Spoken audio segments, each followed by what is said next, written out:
dire que tous les chiffres que vous nous donnez, nonobstant votre rengaine habituelle sur les notations ou je ne sais quoi, tous les chiffres sont faux.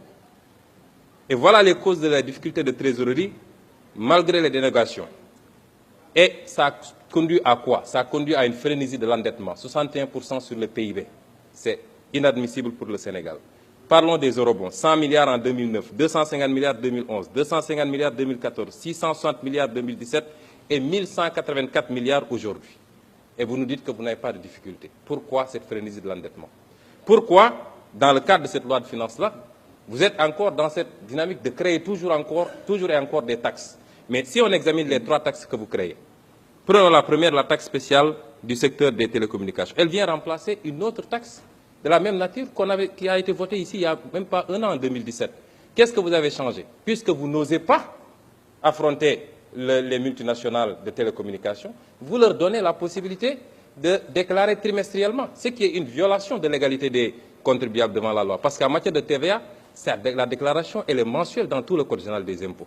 Vous avez reculé parce que les entreprises de télécom avaient dit qu'ils ne paieront pas. Et vous devez assumer d'avoir annulé la taxe sur les appels entrants. 50 milliards de recettes abandonnées par le président Macky Sall pour respecter une promesse de campagne faite au patronat, particulièrement le patronat français. Le prélèvement sur les compagnies d'assurance.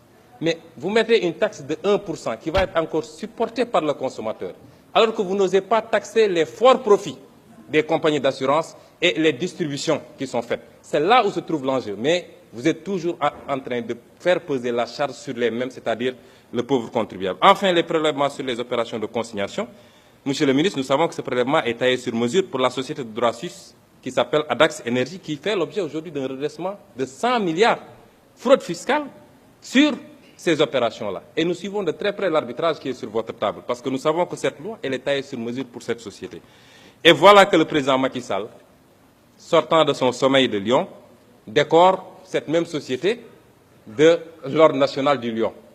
Les multinationales viennent ici, elles fraudent, elles grugent le fisc, mais on les décore après de l'ordre national du Lion. C'est très bien fait, et puis on avance.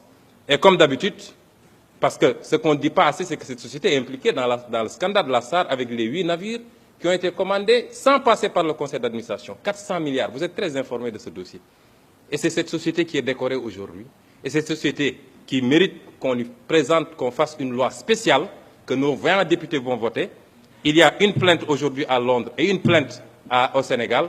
Notre Assemblée nationale aurait dû s'autosaisir si elle était digne de son nom. Et je sais très bien que le président de notre haute auguste Assemblée connaît bien cette société, presque propriétaire de Oryx, dont il a été lui-même actionnaire, même s'il se défend d'avoir cédé ses actions depuis 2006.